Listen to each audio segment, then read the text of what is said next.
함께 읽은 이사야 5장 1절로 7절 말씀으로 하나님의 노래, 하나님의 탄식, 하나님의 노래, 하나님의 탄식이라는 제목으로 하나님 말씀 함께 나누도록 하겠습니다. 우리가 매일 성경을 이제 매일같이 말씀을 묵상하고 또 한 주간의 말씀을 가지고 그 중에 한 부분으로 제가 설교를 하고 있는데요. 이번 달에 이제 들어서 이제 7월 16일부터 시편을 이렇게 묵상하다가 이사야서를 읽습니다. 이사야서가 66장까지 있는데 성경이 66권이에요. 그래서 마치 구약 39권, 신약 27권 하듯이 39장까지 이사야 39장까지는 심판의 메시지, 주로 심판의 메시지, 구약틱하죠. 그리고 40장부터 66장까지는 구원, 회복, 위로, 내 백성을 위로하라 시작되어지는 그런 메시지로 되어 있습니다. 구약 성경 39권 우리 맨 앞에 목차에 이렇게 보시면 창세기, 출애굽기, 레위기, 민수기, 신명기 5권의 모세 오경이라는 것이 있습니다. 그 다음부터 여호수아, 사사기부터 쭉 해서 에스라, 느헤미야, 에스더까지 역사서가 있어요. 그러니까 모세 오경, 역사서, 그 다음에 시가서가 있습니다. 욥기, 시편, 잠언, 전도, 아가 5권의 시가서. 그 뒤에 있는 17권이 선지서예요. 그래서 구약 성경이 크게 4덩어리로 이렇게 되어 있습니다. 4묶음, 모세오경, 역사서, 시가서, 선지서, 이렇게 구약 성경이 지금 순서가 이렇게 되어 있어요. 그거는 우리가 가지고 있는 성경에 그렇습니다. 기독교에서 주로 보는 유대인들은 39권이 그대로 있긴 한데 이 배열 순서가 좀 달라요. 타나크라고 우리가 보통 이렇게 부르기도 하는데 좀 이 순서만 다르지 전체의 내용은 똑같다라는 것입니다. 17권의 선지서, 그러니까 이사야서부터 말라기까지 되어 있는데 그 중에 앞에 5권, 이사야, 에스겔, 에레미야가 그 다음에 다니엘, 이 5권은 대선지서라고 합니다.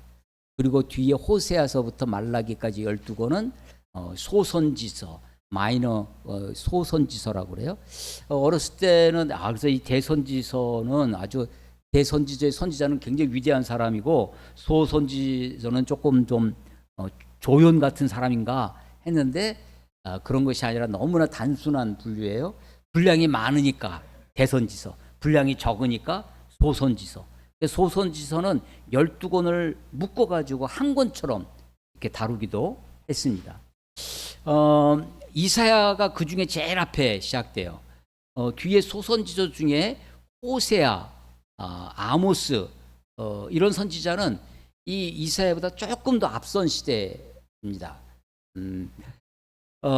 이사야 선지자는 기원전 8세기 700년도 그 8세기경 선지자예요. 기원전 8세기 하면 지금으로부터 우리가 2000년 그 전에 또 800년 2800년 그때 우리나라 역사에는 뭐가 있었나요? 고조선. 그런데 중국 역사에는 춘추 전국시대라고 있습니다. 우리 고조선 역사에 기록이 많이 없으니까 춘추 전국시대, 춘추시대와 전국시대가 춘추시대가 기원전 770년경부터 467년까지입니다. 기원전.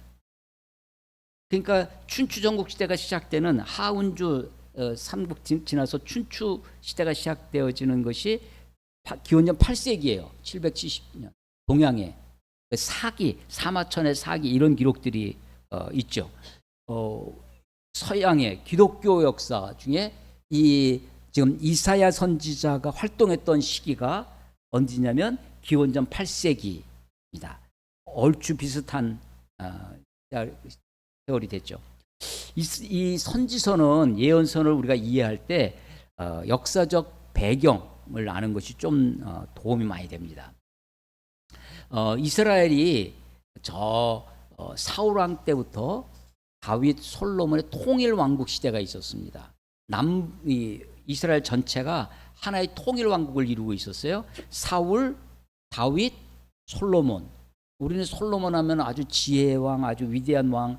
세계사에서는 이스라엘의 전성시대, 다윗과 솔로몬을 전성시대라고 하는데, 솔로몬이 죽자마자 나라가 남북으로 쪼개집니다. 북왕국 이스라엘, 남왕국 유다. 이게 어렸을 때는요, 막연하게 이스라엘은 좋은 나라 막 이런 생각이 있어가지고 북왕국이 좋은 나라인 줄 알았는데, 나중에 보니까 남왕국 유다가 다윗의 혈통이 남왕국 유다로 옵니다. 북왕국 이스라엘이 기원전 722년에 아수르에 의해서 멸망합니다. 722년이에요. 8세기죠. 그러니까 지금 아까 이사야도 8세기라고 했는데 그 어간이구나라는 것으로 알 수가 있습니다. 남왕국 유다는 그것보다 좀 더 지속돼서 586년 6세기에 586년에 멸망을 합니다. 우리 이사야 6장 1장을 가보세요. 이사야 1장 맨 앞에 어떻게 시작하냐면 유다 왕 북왕국 이스라엘, 남왕국 유다. 이 남유다를 얘기하는 거죠. 남왕국의 선지자입니다. 유다 왕 우시야와 요담과 아하스와 히스기야 시대에 아모스의 아들 이사야가 유다와 예루살렘에 관하여 본 계시라. 이렇게 시작됩니다. 그러니까 이사야는 4명의 왕에 걸쳐 있어요. 맨 앞에가 우시야, 남왕국 유다의 10대 왕입니다. 남왕국은 모두 20명의 왕까지 이어지는데 그 중에 10대 왕 우시야부터 11 요담, 12 아하스, 13 히스기야까지 활동을 합니다. 그 4대에 걸쳐서 활동을 했어요. 그 중에 첫 번째 이 우시야 왕은요. 우시야 왕은 나라가 남북으로 갈려진 다음에 북왕국 이스라엘과 남왕국 유다로 갈려진 다음에 남왕국 왕의 10번째 왕이에요. 이 우시야 왕은 비교적 나라를 굉장히 잘 다스린 왕 중에 하나입니다. 52년간 통치를 해요. 우리 박정희 대통령 18년도 독재라고 막 하는데 52년간 왕을 합니다. 제일 긴 것도 아니에요. 제일 긴 왕은 히스기야 다음 왕 므낫세 아주 악독한 왕인데 55년간 최장수했었습니다. 근데 52년간 우시야가 왕을 하는데 나라를 굉장히 잘 다스렸어요. 경제적으로도 번영을 하고 옛날에는 외교는 대부분 전쟁이죠. 주변 국가들을 정복을 해서 나라도 강성하게 만들었습니다. 그러다 보니까 마음이 어떻게 되겠어요? 그렇게 경제적으로도 정치적 외교도 군사도 막강해지면 교만해지죠. 교만한 것 중에 교만이 나타나는 것 중에 하나가 뭐냐면 이게 종교적 교만입니다. 신앙. 그래서 이 우시야가 제사장만 하나님 앞에 번제를 드리고 분향을 해야 되는데 자기가 하다가 그만 나병에 걸립니다. 그래서 이 나병, 문둥병에 걸리면 이것은 하나님이 신으로부터의 저주를 받았다고 생각을 해서 사람 앞에 나서질 못하죠. 그래서 별궁이라고 하는 뒤에 가 있고 아들 요담이 섭정을 해요. 섭정 기간이 한 10년 됩니다. 그래서 왕이 몇 년부터 몇 년까지 몇 살의 왕이 돼서 몇 년 동안 다스렸다 하는 거를 그냥 단순하게 이어붙이면 세월이 굉장히 길어져요. 근데 이 섭정한 기간이 있기 때문에 그거를 감안을 해서 이게 학자들이 계산을 해내고 있죠. 한 섭정 기간이 한 10년 됩니다. 이 요담이 왕이 돼요. 아하스 아주 이것도 악독한 왕입니다. 그런데 남왕국이 그렇게 되어오는 사이에 북왕국은 어떻게 됐느냐? 북왕국이 이스라엘이 722년에 망한다고 그랬잖아요. 그때 저 북쪽에 신흥 강국이 등장합니다. 그게 아수르라고 하는 나라예요. 세계사의 아시리아라고 하는 나라. 최초의 제국을 형성한 이 고대 오리엔트 지역에서 아시리아는 아주 정말 무서운 통치, 아주 그냥 잔인한 그래서 아시리아의 수도에가 이제 이 고각적인 발굴이 되어 있는데 거기 보면 이제 벽화 같은데 옛날에는 TV 영화 이런 게 없으니까 벽화로 그림을 그려서 그 압박 민족을 잡아다가 목을 자르고 팔을 자르고 눈을 빼고 막 그냥 이 개 끌고 같이 사람을 끌고 가고 하는 것들을 부조로 막 다 그려놨어요. 그려놓고 그리고 자기가 정복한 주변 나라의 사신들을 데려다가 그걸 다 보고 오게 해요. 그러니까 이제 아주 잔인한 통치로 유명한 게 아시리아입니다. 근데 아시리아가 막 그렇게 일어나니까 북쪽 위에서 아시리아 일어나니까 북왕국 이스라엘과 그 옆에 아람이라고 하는 또 고만고만한 비슷한 나라가 있었어요. 아람. 그 아람이 반아시리아, 저 아시리아 신흥 강국 막 일어나는 아시리아에 반아시리아 전선을 형성합니다. 그리고 그 밑에 있는 남유다까지 야 우리랑 같이 힘을 합쳐서 아시리아랑 싸우자라고 했는데 남유다는 반대합니다. 그래서 합세하지 않아요. 그러니까 이 북이스라엘과 남유다는 같은 이스라엘 족속이었잖아요. 근데 이 아람이라고 하는 나라랑 힘을 합쳐서 아수르랑 싸우기 전에 밑에 있는 남왕국부터 공격합니다. 자기 동족을 먼저 공격을 하죠. 그 남왕국이 굉장히 위기에 처해져 있습니다. 그때 왕이 히스기야. 그때 아수르를 의지하지 아니하고 그 밑에 애굽도 옛날 아주 전통적인 강국이었어요. 피라밋을 만들었던. 그래서 애굽을 의지하지 않고 아수르를 의지하지 않고 하나님만 의지하면 된다. 하나님께 대한 야훼 여호와의 신앙으로 나라를 다시 일으키려고 했던 왕이 히스기야입니다.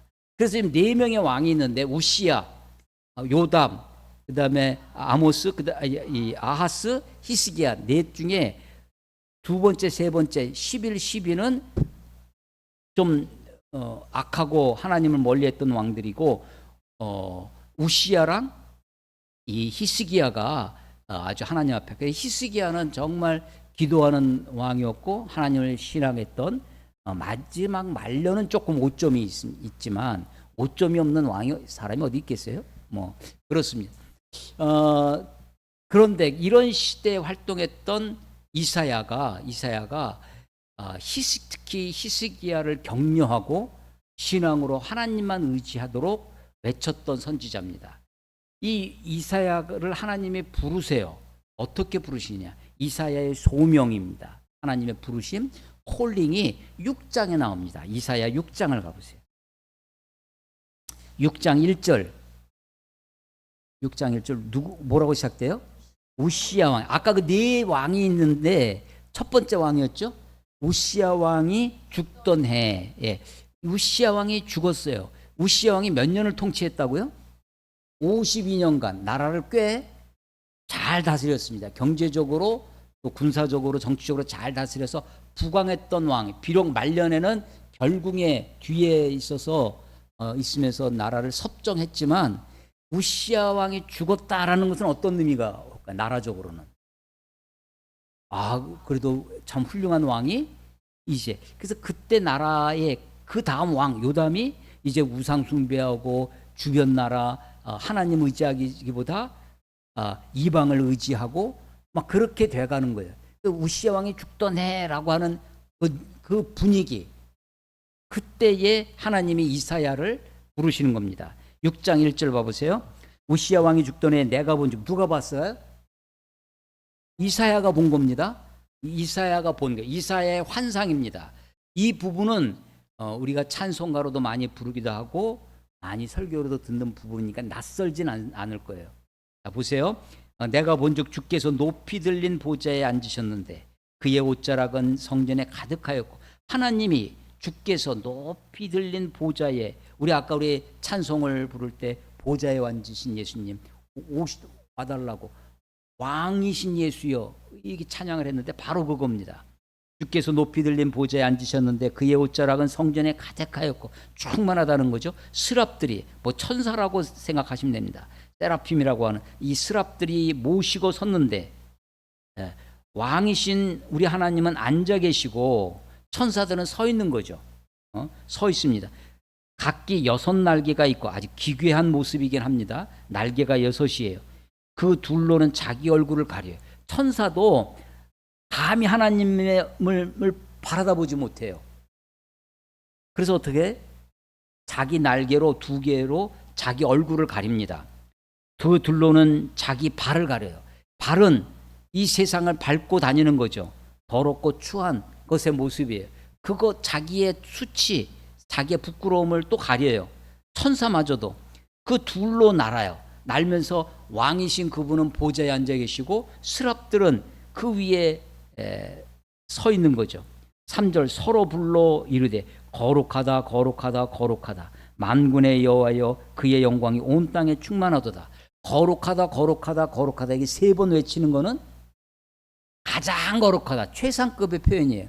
우리 영어에 EREST 비교급 최상급이 있는데 히브리어는 그게 없다는 거예요. 그래서 3번 말하면 가장 거룩하다라고 하는 거죠. 그래서 하나님의 성품, 하나님의 것 중에 가장 뛰어난 것이 뭐냐면 거룩입니다. 우리가 감히 견줄 수 없는 것, 감히 흉내낼 수 없는 것, 하나님의 보좌의 모습이 거룩입니다.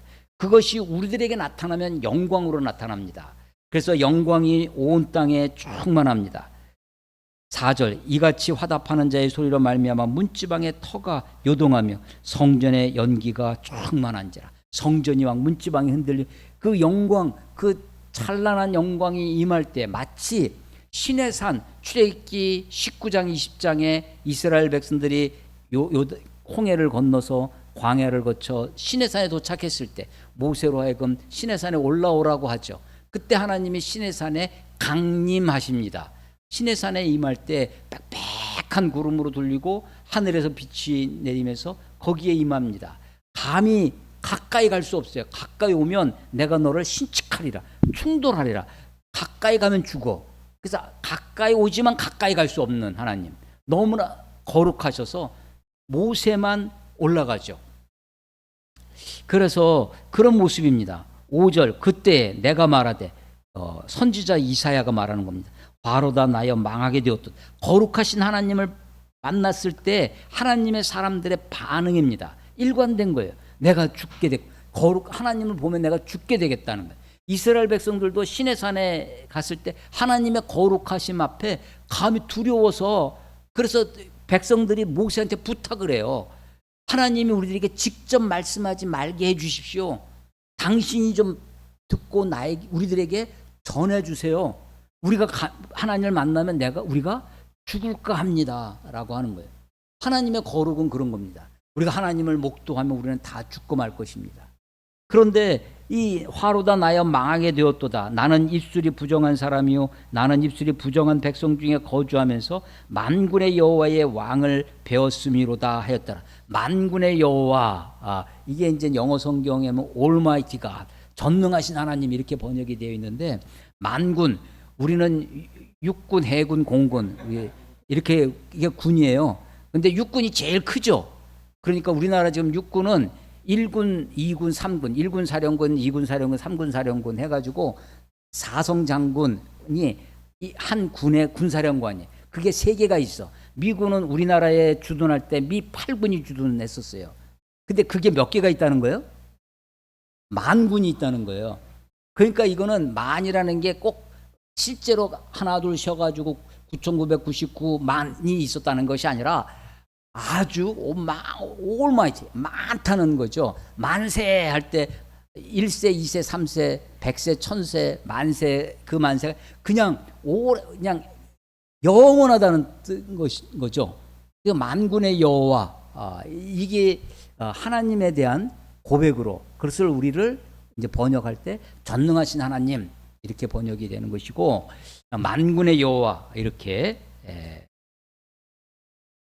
그때 6절 그때의 그 스랍 중에 하나가 부젓가락으로 제단에서 지운 바 핏이 불이 붙어가지고 피어 있어요. 그거를 부젓갱이 부젓가락으로 집어가지고 7절 그것을 내 입술 선지자 이사야의 입술에 댑니다. 보라 이것이 내 입에 닿았으니 내 악이 제하여졌고 내 죄가 사하여졌느니라. 선지자가 내가 망하게 됐다. 내 입술이 부정한 백성 중에 태어나서 부정한 사람이다 라고 고백하는 선지자의 그 입술을 그 핀 숯불을 가져다가 입술에 대서 그의 죄를 사해 주신다는 거예요. 그래서 이 하나님으로부터 사죄함을 받은 그런 확신을 갖게 해주는 거죠. 그랬더니 8절, 내가 또 주의 목소리를 들으니, 하나님의 소리입니다. 주의 목소리, 하나님의 소리를 들었더니 주께서 이르시되, 뭐라고 하냐면 하나님의 음성이에요. 내가 누구를 보내며 누가 우리를 위하여 갈꼬? 라고 하나님의 탄식이 들리는 거예요. 내가 누구를 보내며 누가 우리를 위해 갈꼬?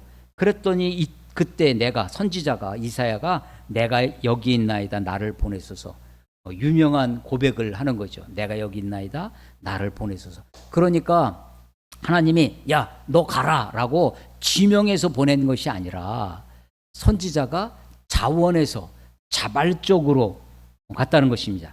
자원하고 자발적으로 자청해서 선지자가 내가 여기 있나이다 나를 보내소서라고 했다는 거예요. 이게 유명한 이사야의 소명입니다. 하나님의 거룩하신 왕의 보좌를 보았다라고 하는 것이죠.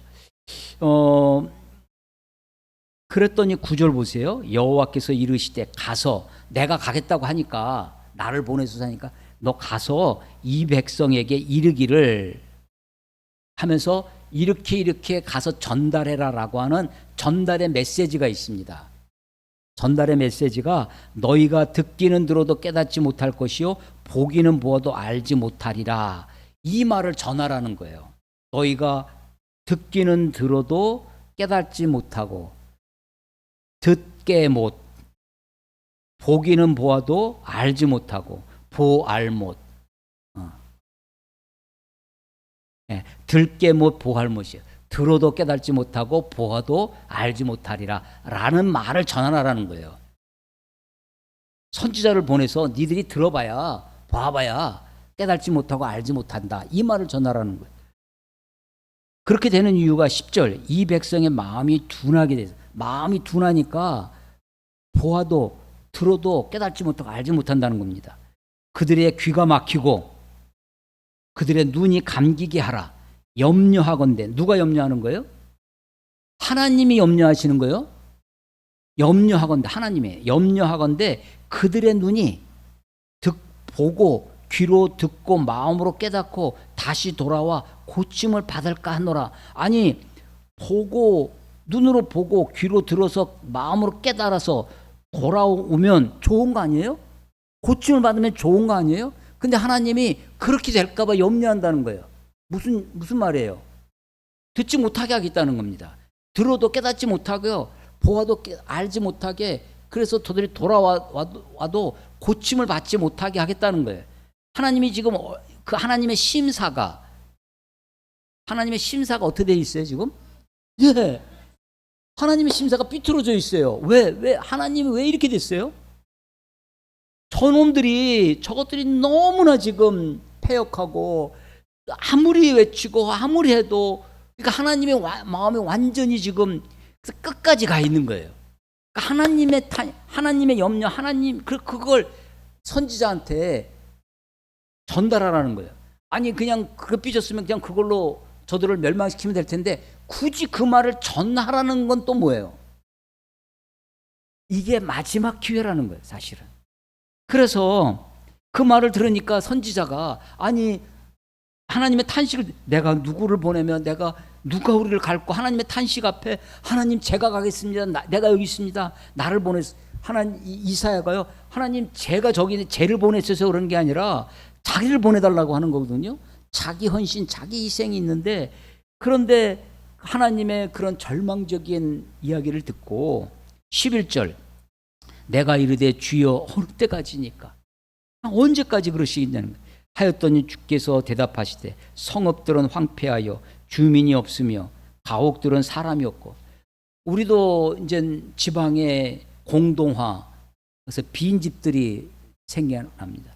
여러분, 빈집이 자꾸만 생기는 그 마을, 빈집이 생기는 아파트 단지, 막 자꾸만 불이 꺼진 집들이 생겨나요. 그 폐허가 생겨나는 거죠. 그것만큼 무서운 것이 없을 것입니다. 예루살렘의 그 바글바글되고 번영된 곳에 사람들이 떠나갑니다. 황폐화돼요. 사람이 없어요. 그래서 성읍들은 황폐하여 주민들은 없어지며 성읍에 모여 살면 그것이 공격 대상이 됩니다. 그러니까 사람들이 위험해지면 성을 버리고 산속으로 골짜기로 파고들어요. 흩어집니다. 나부터 살아야 되니까. 그러니까 성읍이 황폐해지고 주민들은 없어지고 가옥들은 사람이 없고 그 토지는 황폐해. 사람이 없으니까 토지가 이제 돌보는 사람이 없으니까 땅도 황폐해져 갑니다. 12절 여호와께서 사람들을 멀리 옮기셔서 이 땅 가운데 황폐한 곳이 많을 때까지. 그 땅이 어떤 땅이야? 약속의 땅입니다. 젖과 꿀이 흐르는 땅이라는 그 땅이 황폐해진다는 거예요. 그때까지, 그게 많아질 때까지 그렇게 된다는 거예요. 어느 정도냐? 13절 그 중에 10분의 1이 아직 다 황폐해져서 10분의 1 겨우 남아있어. 그런데 그 10분의 1이 아직 남아있을지라도 그것도 이것도 황폐하게 될 것이라. 밤나무와 상수리나무가 배임을 당해요. 그 구루터기는 남아있는 것 같이 거룩한 씨가 그 땅의 구루터기냐. 그런데 10분의 1 그것마저 황폐해지는데 아주 황폐해지진 않는다는 거예요. 밤나무도 상수리나무도 다 배임을 받았는데 그루터기만 남아있어. 그 구루터기 밑에 거룩한 씨가. 그래서 이 절망이지만 희망이 그 속에 있습니다. 이게 이사야의 소명이에요. 하나님이 이스라엘 백성들 지금 우시아로부터 해서 요담, 아하스, 히스기야로 지금 절망으로 내려가고 있어요. 히스기야가 그걸 다시 겨우겨우 끄집어 올립니다. 13대. 근데 므낫세 아주 악독한 왕 55년이나 통치하죠. 그 다음에 16대 쪽 그 다음에 요시야라고 하는 또 아주 훌륭한 왕의 마치 우리 영종조 시대 정조대왕만큼 나라를 잘 올려놔요. 근데 그 다음에 또 계속 순헌철, 순종, 헌정, 철종에서 완전히 고종, 순종을 멸망하듯이 요시야 왕 이후에 이렇게 멸망합니다. 지금 요 대목에 있는 겁니다. 그래서 이때 활동했던 이사야, 남왕국 유다의 이사야는 북왕국의 아모스, 호세아는 목동 출신, 막 이런 사람들이 평민 출신. 그런데 이 남왕국 유다의 이사야는 왕족입니다. 그래서 궁중 예언자예요. 그가 이 남왕국 유다의 예언의 메시지를 전하는 거죠. 1장 다시 가보세요. 1장 2절 하늘이여 들으라 땅이여 귀를 기울이라 하늘과 땅을 증인 삼아. 이게 굉장히 법전, 우리가 요즘도 재판 탄핵 이후에 여러 재판 소식을 듣잖아요. 판결문이 공개가 됩니다. 공개가 되면서 기자들이 그거 분석해서 뉴스 하잖아요. 이게 이 판결문과 같은 그런 억구입니다. 하늘과 땅을 증인 삼아 여호와께서 말씀하시기를 내가 자식을 양육하였거늘. 하나님이 이스라엘을 자식이라고 하시는, 양육하였거늘 그들이 나를 거역하였도다. 소는 그 임자를 알고 나귀는 그 주인의 구유를 알건만은 이스라엘은 알지 못하고 나의 백성은 깨닫지 못하는도다 하셨다는 거예요. 슬프다. 선지자가 범죄한 나라여 허물진 백성이요 행악의 종자여 행위가 부패한 자식이로다. 그들이 여호와를 버리며 이스라엘의 거룩하신 이를 만홀히 여겨 멀리하고 물러갔도다. 이스라엘의 거룩하신 이, 하나님을 이야기하는 겁니다. 이스라엘의 거룩하신 이, 이사야서에 나오는 독특한 하나님 호칭이에요. 이스라엘의 거룩하신 이, 시편에 한번 나오고 나머지는 전부 다 이사야에서만 나와요. 이스라엘의 거룩하신 이, 거룩하신. 그가 그 스랍들의 찬송 거룩하다 거룩하다 거룩하다 소명을 받을 때 하늘의 보좌에서 보았던 것이죠. 6절에 보면 발바닥에서 머리끝까지 상한 곳이 없어요. 이스라엘이 그렇게 되어집니다. 10절 너희 소돔의 관원들아 하나님의 여호와의 말씀을 들을지어다. 너희 고모라의 백성들아. 관원들, 소돔, 고모라, 죄악이 가득해서 심판을 받았던 그 땅들이었죠. 성읍들입니다. 관원들로부터 백성에 이르기까지 발끝에서 발바닥에서부터 머리끝까지 총체적인 부패가 저들 가운데 있습니다. 그런데 그들은 11절 여호와께서 이르시되 너희의 무수한 재물이 내게 무엇이 유익하뇨 나는 순양의 번제와 살찐 짐승의 기름에 배불렀고 나는 수송아지나 어린 양이나 순염소의 피를 기뻐하지 아니하노라 너희가 내 앞에 보이러 오니 이것을 누가 너희에게 요구하였느냐 내 마당만 밟을 뿐이니라 헛된 재물을 다시 가져오지 말라 분향은 내가 가증히 여기는 바요 월삭과 안식일과 대회로 모이는 것도 그러하니 성애와 아울러 악을 행하는 것을 내가 견디지 못하겠노라. 그러니까 이들이요 하나님을 거들먹거리기는 아주 탁월합니다. 하나님 앞에 제사하는 종교적 의식 종교적 행위는요 탁월해요. 하나도 빠짐이 없습니다. 안식일 월삭 대회로 모입니다. 분향하고 제사하고 제물을 잡고 하는 데는 종교적 행위에 대해서는 아무 나름 할 것이. 근데 그들이 하나님과도 성애와 아울러 악을 행해요. 그래서 하나님이 그것 때문에 하나님이 견디지 못하겠대. 하나님이 이스라엘 이 남왕국 유다의 패악한 모습들입니다. 그러니까 이들이 종교적 행위가 없었다는 것이 아니에요. 그들이 사회적인 악, 일상의 악이 그들 가운데 창궐했다는 것입니다. 1장 15절 14절부터 보세요. 내 마음이 너희의 월삭과 정한 절기를 싫어하나니 그것이 내게 하나님에게 무거운 짐이라 내가 지기에 곤비하였느니라. 너희가 손을 펼 때에 내가 내 손을 너희에게서 가리고 너희가 많이 기도할지라도 내가 듣지 아니하리니 이는 너희의 손에 피가 가득함이라. 기도해요. 그런데 손에는 뭐가 가득하냐면 피가 가득합니다. 16절 너희는 스스로 씻으며 스스로 깨끗하게 하여 내 목전에서 너희 악한 행실을 버리며 행악을 그치고 선행을 배우며 정의를 구하며 학대받은 자를 도와주며 고아를 위하여 신원하고 고아를 위하여 그 억울함을 풀어주며 신원 원통함을 그것을 풀어주는 거예요. 신원하며 과부를 위해 변호하라 하셨느냐. 그래서 이스라엘 백성들이 이 남왕국 유다가 하나님께 제사, 종교적 행위는 다 하지만 사회적인 악, 일상에 저지르는 이 강압과 강포 때문에 하나님이 저들을 힘겨워하고 있다라고 하는 것입니다. 원래 이스라엘은 21절 신실하던 성읍이 어째여 창기가 되었는고 정의가 거기에 충만하였고 공의가 그 가운데 거하였나니 이제는 살인자들 뿐이라. 그런 나라가 되어버렸습니다. 26절 내가 내 재판관들을 처음과 같이 내 모사들을 본래와 같이 회복할 것이라. 그리한 후에 내가 의의 성읍이라 신실한 고을이라. 하나님이 바라셨던 것은 의와 신실이 있는 거죠. 27절 시온 예루살렘을 이야기하는 겁니다. 시온은 정의로 구속함을 받고 그 돌아온 자들은 공의로 구속함을 받으리니. 29절 너희가 기뻐하던 상수리 나무로 말미암아 너희가 부끄러움을 당할 것이. 이 상수리 나무는 우리 마을 선앙당의 큰 느티나무 앞에 가가지고 이렇게 하듯이 상수리 나무는 저들의 우상 숭배의 본고지입니다. 그래서 너희가 기뻐하던 상수리 나무로 말미암아 너희가 부끄러움을 당할 것이요 너희가 택한 동산으로 말미암아 수치를 당할 것이며 너희는 잎사귀가 마른 상수리 나무가 그 상수리 나무가 잎사귀가 말라서 볼품없이 되는 거죠. 물 없는 동산 같으리니. 그래서 그 나라를 이 남왕국 유다를 그렇게 멸망하고 심판하시겠다라고 하는 것입니다. 이 3장 가보세요. 3장 13절 여호와께서 변론하러 일어나시며 백성들을 심판하려고 서시도다. 여호와께서 자기 백성의 장로들과 고관들을 심문하러 오시리니 포도원을 하나님이 재판하시는 거예요. 심문하십니다.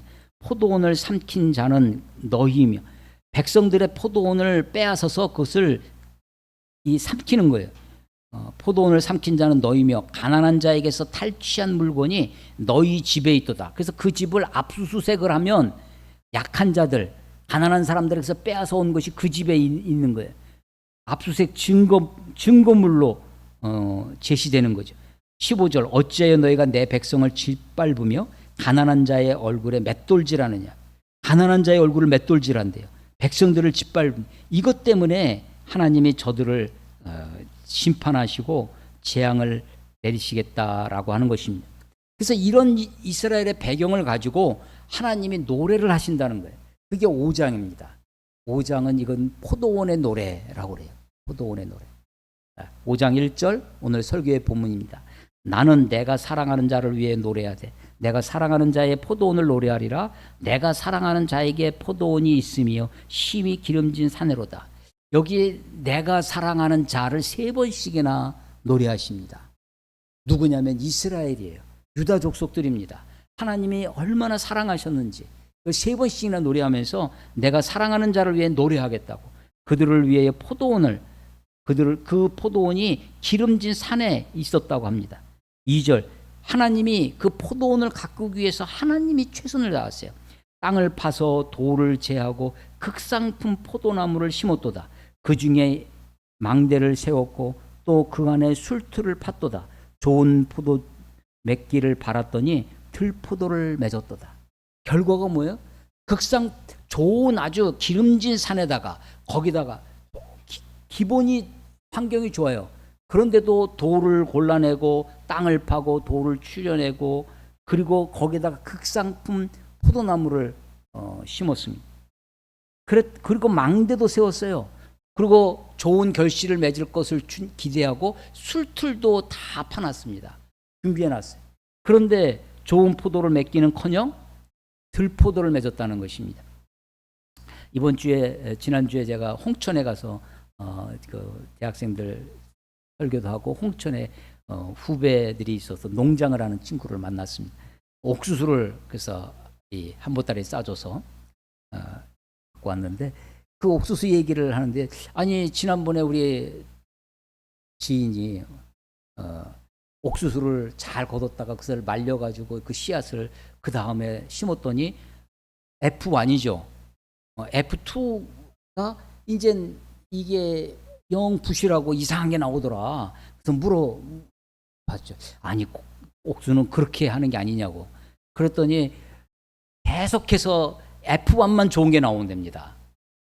종자가 그렇게 개량이 되어 있어서 그걸 장인애들도 해마다 좋은 종자를 사다가 심어서 그래야 해마다 똑같은 좋은 옥수수가 나오지 그런다는 거예요. 그 종자가 나쁘니까 극상품 포도나무를 갖다가 심었는데 좋은 옥수수 종자를 옥수수 연구소에서 받아다가 심는데 이게 거기서 계속 변질돼 나오는 거죠. 심지어 좋은 포도를 맺기를 바랬는데 들포도를 맺었다는 거예요. 이게 포도원의 노래라는 겁니다. 하나님의 노래예요. 하나님이 탄식하고 계세요. 그래서 3절, 예루살렘 주민과 유다 사람들아 구하노니 이제 나와 내 포도원 사이에 사리를 판단해라. 좀 생각해보라는 겁니다. 한번 너희가 따져보라는 겁니다. 내가 내 포도원을 위해 행한 것 외에, 아니 좋은 기름진 산에다가 땅을 파고 돌을 제하고 극상품 포도나무를 심고 망대도 세우고 무엇을 더 할 것이 있느냐. 하나님의 질문이에요. 하나님의 반문입니다. 내가 좋은 포도 맺기를 기다렸거늘 들포도를 맺음이 어찌 됨인고. 하나님이 힐책하고 계세요. 그래서 하나님이 5절 이렇게 얘기하십니다. 이제 내가 내 포도원에 어떻게 행할지를 너희에게 이르리라. 하나님의 마음에 다짐을 하신 거예요. 이것들을 하면서 내가 그 울타리를 걷어버리겠다는 거예요. 먹힘을. 그 홍천에 가니까요, 그 농장을 하는데 산에서 멧돼지가 내려와서 농장을 다 망치는 거예요. 그러니까 거기다가 울타리를 다 이렇게 해놔서 이제 그래서 물어봤죠. 지난번에 갔을 때 울타리를 괜찮냐니까. 멧돼지는 안 오는데요. 너구리가 그렇게 너구리는 넘어온답니다. 그거를. 그래서 너구리 잡는 그 전문 업체에 연락을 해서 좀 오기로 되어 있다고 그러고 뭐 이렇게 너구리 트랩을 사다가 지금 잡아보려고 하는데, 근데 걱정이에요, 목사님. 뭐가 그 잡은 너구리를 그걸 어떻게 죽여야 되나. 이 하나님이요, 이 포도원의 울타리를 걷어버리시겠다는 거예요. 그래서 먹힘을 당하게 하고 그 담을 헐어버려서 짓밟히게 하시겠다는 거예요. 하나님의 마음의 심사가 지금 뒤틀려 있어요. 내가 그것을 황폐하게 하리니 다시는 가지를 자름이나 그 가지를 돌보는 포도나무에 열매 맺자는 나무를 가지를 치겠다고 하시는 그 가지 자르는 것도 안 하시겠다는 거예요. 북을 돋워 주고 찔레와 가시가 나게 할 것이라는 거예요. 내가 또 구름에 명하여 그 위에 비를 내리지 못하게 하리라. 하나님이 그렇게 하시겠다는 거예요. 그러면서 7절 무릇 만군의 여호와의 포도원은 이스라엘 족속이요 그가 기뻐하시는 나무는 유다 사람이라. 그들에게 정의를 바라셨더니 도리어 포악이요 그들에게 공의를 바라셨더니 도리어 부르짖음이었더라. 하나님이 바라시는 것은 물론 우리가 예배 시에 와서 예수님 우리 주님을 찬양하고 이 예배의 의식으로서의 예배 하나님이 기뻐하실 거라고 저는 생각합니다. 저는 이게 앞에서 찬양할 때 하나님이 저를 보시겠다 생각하고 얼굴 이게 어느 순간 보니까요 찬송을 부를 때 제가 찡그리는 습관이 좀 있어요. 진지하다는 나름대로 표현이겠죠. 가만 보니까 하나님이 보실 때 내가 찡그리고 찬양하면 안 될 것 같아요. 그래서 최대한 얼굴을 피고 찬양하려고 노력을 하고 입술도 크게 벌리려고 노력을 하거든요. 음정이 맞는지 안 맞는지 제가 찬양할 때 우리 그 전문 성악가가 앞에 계셔가지고 오늘은 아기가 아파서 못 오셨는데 그래서 소리가 들릴까봐 약간 주춤하긴 하는데 나름 최대로 소리를 크게 내려고 합니다. 입술도 크게 벌리고 얼굴 표정도 밝게 하려고 합니다. 그 의식으로서의 예배도 소중합니다. 그것을 귀하게 여기고 하나님 앞에 기쁨이 되려고 해요. 그러나 하나님이 정말 원하시는 것은 우리의 일상에서 우리의 삶 속에 정의와 공의를 행하는 것입니다. 하나님이 원하시는 것이 무엇이? 우리 앞으로 잠깐 더 나와보세요. 2장 가보세요. 2장 3절 많은 백성이 가며 이르기를 오라 우리가 여호와의 산에 여호와의 산 예루살렘 시온산을 얘기합니다. 여호와의 산에 오르며 야곱의 하나님의 전에 이르자 그가 그의 길을 우리에게 오라 우리가 여호와의 산에 올라 이 유명한 곡이 있잖아요. 그런 겁니다. 가르치실 거라는 그 길을 행하리라 하리니 이는 율법이 시온에서부터 나올 것이요 여호와의 말씀이 예루살렘에서부터 나올 것이라. 그가 열방 사이에 판단하시며 많은 백성을 판결하시리니 무리가 그들의 칼을 쳐서 보습 쟁깁니다. 칼을 쳐서 보습을 만들고 그들의 창을 쳐서 낫을 만들 것이며 그러니까 여호와의 길은 어떤 길이냐면 그의 길로 행하리라. 우리에게 그의 길을 가르쳐 주신다는 거예요. 여호와의 산에 올라가면 율법이 시온에서 나오고 뒤에 말씀은 여호와의 말씀 예루살렘에서부터 나오는데 그래서 그 길을 우리가 행할 것이다. 그 길은 어떤 길이냐면 평화의 길이에요. 그 길은 칼을 쳐서 보습을 만들고 창을 쳐서 낫을 만드는 겁니다. 다시는 전쟁을 연습하지 아니하리라 라고 하는 것입니다. 그러나 지금 이스라엘은 어떻습니까? 네탄야후가 지금 통치하고 있는 이스라엘은 전쟁을 그냥 하나님의 길이 어떤 길이냐? 하나님이 원하시는 것, 이스라엘 백성들에게 기대하셨던 극상품 포도나무를 심고 좋은 포도를 기대하셨던 것은 사회적인 정의와 공의를 기대하신 것입니다. 가난한 사람들을 돌보고 고아들을 신원하고 그들의 억울함을 힘 있는 사람은 불의한 일을 당하면 자기 힘으로 해결하면 돼요. 억울함을 풀 수가 있습니다. 근데 가난한 사람들은 힘없는 사람들은 억울함을 풀 수가 없어요. 그래서 하나님이 고아와 과부가 다 정의는 아닙니다. 가난하다고 다 정의로운 것은 아니겠죠.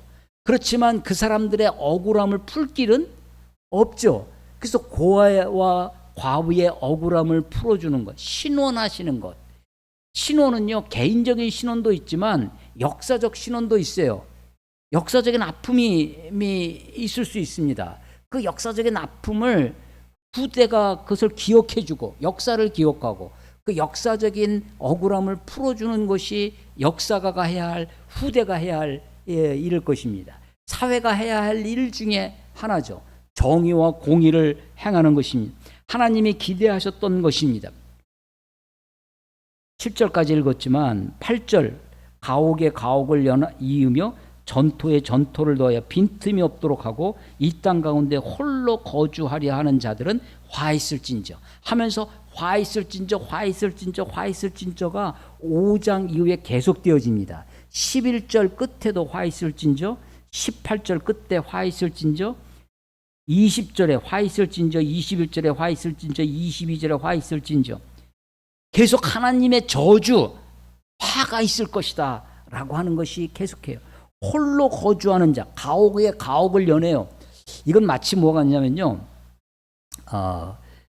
이스라엘 백성들이 성을 쌉니다. 성을 쌓는데 우리 지금 수원 화성 같은 데 가보면 돌로 축대를 쌓아요. 축제가 가파르게 있죠. 그리고 이 바깥쪽은 축대고 안쪽은 흙을 도두어서 이렇게 그 축대를 지지하도록 이렇게 되어 있습니다. 그래서 바깥쪽은 외축 내탁 탁탁탁 쳤다고 해가지고 그렇게 이름을 붙인다고 그래요. 외축 내탁 방식의 성이에요.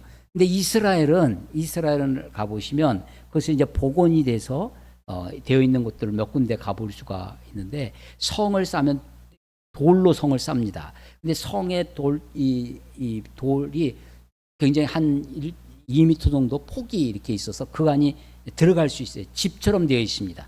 그러니까 집들이 다 이어져 있는 거예요. 그 집 위에, 지붕 위에 올라가서 싸울 수도 있고, 집 안에 창문을 내놓고 성 바깥에 싸울 수도 있고, 급하면 성이 무너질 것 같으면 집 안에 돌로 채우면 이 폭이 다 큰 성축이 되는 거죠. 그런데 이 집 한 칸 한 칸이 다 집들이에요. 가옥과 가옥이 연해 있어요. 요 8절에 가옥에 가옥을 연하며 전투에 전투를 더하여. 그래서 그 사람들이 모여 있어야 성의 그 집 안에서 살기도 하고 싸우기도 하고 하는 겁니다. 그런데 이 부자 놈들이 같이 살아야 되는데, 그래야 성을 지키고 하는데 이걸 다 자기 혼자 살려고 하는 거예요. 혼자 살려고, 사람들이 많아요. 그래서 그들을 착취하고 빼앗고 하면서 자기 혼자 살려고 하는 거죠.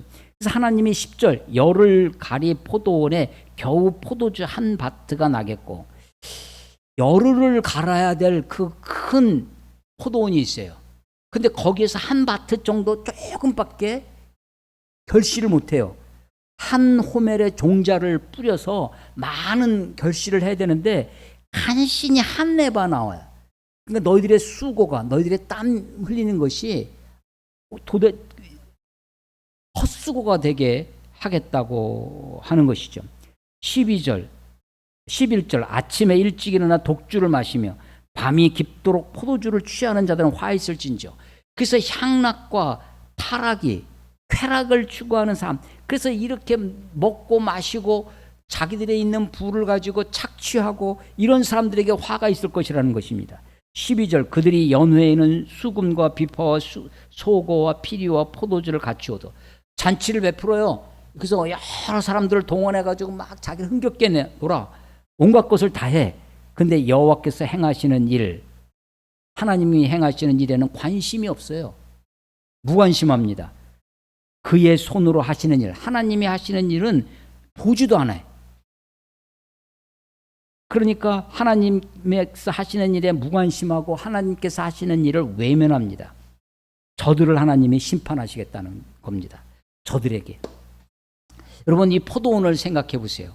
좋은 기름진 산에 하나님이 최선을 다해요. 하나님이 하시는 거예요. 우리가 가끔 하나님이 하셨습니다, 뭐 그런 표어도 있고, 하나님이 하시면 하나님이 하신다고 하는 의미가 뭘까 한번 생각해 보세요. 하나님이 하셨다. 하나님이 지금 이스라엘을 택하셨잖아요. 하나님을 극상품 포도나무처럼 하나님의 사랑을 쏟았습니다. 하나님이 저들을 선택하시고 가나안에 오게 하시고 정착하게 하시고, 때때로 다윗 같은 사람을, 때때로 사사들을 세워서, 때때로 선지자를 통해서 외치셨어요. 하나님이 하셨습니다.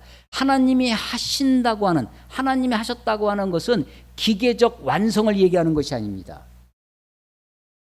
하나님이 내 생에 하나님이 나를 선택하시고 하나님이 나를 부르시고 나를 세우셨다고 하는 것이 나에게 좋은 결과를 그냥 보장해 주는 것이 아니에요. 하나님이 부르셨고 하나님이 택하셨어도 내가 여전히 하나님 앞에 최선을 다해서 나의 신실함으로, 나의 성실함으로, 나의 하나님 앞에 순종으로 반응해야 할 몫이 우리들에게 여전히 남아있는 것입니다. 이스라엘 백성들은 결론적으로 실패했습니다. 그런데 포도나무로 부르셨고 극상품 포도원으로 이스라엘을 부르셨는데 이것을 회복한, 이것을 완성하시는 분이 있습니다. 이게 누구냐면 바로 예수님이에요. 요한복음 15장 1절을 한번 보세요. 요한복음 15장, 우리 교회입니다. 예수님이 뭐라고 하시냐면 요한복음 15장에 1절, 나는 참 포도나무요 내 아버지는 농부라. 하나님이 농부시죠. 예수님이 나는 참 포도나무라는 얘기를, 참이라는 걸 강조하는 이유는 거짓된 포도나무가 있기 때문입니다. 가짜 포도나무가 있었기 때문에, 들포도를 이스라엘이 그랬다는 거예요. 근데 예수님은 참 포도나무예요. 우리 하나님은 농부세요. 그래서 예수님을 통해서 이것이 온전히 이루어집니다. 너희는 내 안에 거하라. 나를 떠나서는 너희가 아무것도 할 수 없다. 열매를 맺을 수 없다고 말씀하시는 것이 요한복음 15장입니다. 12장, 요한복음 12장 가보세요. 12장. 예수님이 요한복음의 특징 중에 하나가 내 때가 이르지 아니, 전반부에 내 때가 이르지 아니하였으니 이르지 아니하였다. 때가 안 됐다 하시다가 어느 순간 때가 이르렀으니 인자가 영광을 얻을 때가 됐다. 이게 12장입니다. 12장 23절, 예수께서 대답하여 이르시되 인자가 영광을 얻을 때가 왔도다. 내가 진실로 너희 그러니 한 알의 밀이 땅에 떨어져 죽지 아니하면 한 알 그대로 있고 죽으면 많은 열매를 맺느니라. 영광을 얻는 것이 밀알이 땅에서 죽는 것처럼 십자가의 죽으심으로 되어지는 거죠. 하나님의 영광이 십자가의 죽으심으로 되어지는 것입니다. 그 예수님이 그 이후에 때가 이르렀으니라고 말씀하시는데 다시 이사야의 말씀을 생각나게 하시는 대목이 바로 이 대목이죠. 12장 39절. 그들이 능히 믿지 못한 것은 그들이 유대인입니다. 예수님을 십자가에 죽게 한 그 유대인들, 그들이 능히 믿지 못한 것은 이 때문이니 곧 이사야가 다시 일렀을 때 그들의 눈이 멀게 하시고 그들의 마음을 완고하게 하셨으니 이는 그들로 하여금 눈으로 보고 마음으로 깨닫고 돌이켜 내게 고침을 받지 못하게 하려 함이라. 이게 이사야의 소명 메시지잖아요. 그 말씀입니다. 하였음이라. 41절, 이사야가 이렇게 말한 것은 주의 영광을 보고 주를 가리켜 말씀하신 것이라. 이사야가 그 이사야 6장에서 부름받을 때 이렇게 말한 것이 주의 영광을 보았다. 이 주의 영광을 보았다라고 하는 것을 우리말 성경은 그냥 주의 영광으로 번역되어 있죠. NIV 성경을 보시면요, 이게 예수님, Jesus Glory예요. 예수님의 영광이라고 번역을 해놨어요. 주의 영광을, 예수의 영광을 보았다는 거예요. 그래서 이 이사야가 예수의 주의 영광, 다시 그 뒤에 오실 고난받는 메시아의 영광이라는 거예요. 그 메시아의 영광을 보고 주를 가리켜 말하는 것이라는 거예요. 그러니까 이사야가 지금 하늘 보좌에 있는 그 영광, 거룩하다 그것을 보았는데 그것을 보고 하늘 보좌에 있는 그것을 보고 예수의 영광이라고 했는지, 아니면 이사야 6장 끝에 다 10분의 1 마저 황폐해질 때까지 하나님의 심판이 있을 것이라고 했는데 그 절망의 끝에 거룩한 씨가 있느니라 라고 하는 그루터기, 그 그루터기 뒤에 오는 것을 보고 주의 영광을 보았다고 하는 것인지 정확히 구분은 안 되지만 이사야가 본 것은 주의 영광을 보았다는 것입니다. 절망 중에 수없이, 우리 한 곳만 더 보겠습니다. 히브리서 1장 신약성경 맨 뒤에 히브리서 1장 1절, 옛적의 선지자들을 통하여 여러 부분과 여러 모양으로 우리 조상들에게 말씀하신 하나님이 이 모든 날 마지막 날에는 아들을 통하여 우리에게 말씀하셨으니, 하나님이 선지자를 보내셨습니다. 계속 보내서 말씀하시고 여러 모양 여러 부분으로 말씀하셨어요. 이스라엘 백성들이 돌이키지 않습니다. 결국 끝까지 가요. 하나님의 심판의 마지막까지 갑니다. 그런데 예수님이 이제 그 마지막에 하나님이 아들을 통하여 말씀하신다는 거예요. 누구예요? 예수 그리스도를 통해서 말씀하신다는 거죠. 이사야가 본 것이, 이사야가 주의 영광을 보고 그것을 가리켜 말씀하셨다라고 하는 것입니다. 극상 포도나무를 심었는데 하나님이 노래합니다. 하나님이 탄식하세요. 하나님이 절망하시고 하나님이 염려하세요. 저들이 듣고 고쳐서 돌이켜서 내가 신절머리 난다. 근데 하나님이 그걸로 끝내지 않습니다. 거룩한 씨를 남겨주세요. 그루터기를 남겨주셨어요. 그분이 마지막 예수 그리스도로 이 땅에 오십니다. 이사야서를 읽습니다. 하나님의 말씀을 묵상해요. 기원전 8세기 수천 년 전의 이야기를 먼 나라 이야기로 읽을 것이 아니라 오늘 우리 시대에 내게 하나님이 요구하시는 정의는 무엇인지, 하나님의 공의가 무엇인지, 우리가 바라봐야 할 것은 무엇인지 이사야의 말씀을 읽으면서 주님을 다시 한번 만나고 하나님의 거룩하심 앞에 나아가시는 저와 여러분이 되시기를 주의 이름으로 축원합니다. 기도하겠습니다. 하나님 아버지 은혜를 감사합니다. 혼돈과 무엇이 옳은 것인지 세상에서 들리는 뉴스와 소식만 가지고는 도저히 판단하기 어려운 시대에 살고 있습니다. 하나님, 우리가 역사를 공부하고 말씀을 읽고 우리의 사리를 분별하며 예루살렘의 사람들아, 유다 사람들아, 사리를 판단하라고 말씀하시는 그 음성 앞에 다시 한번 섭니다.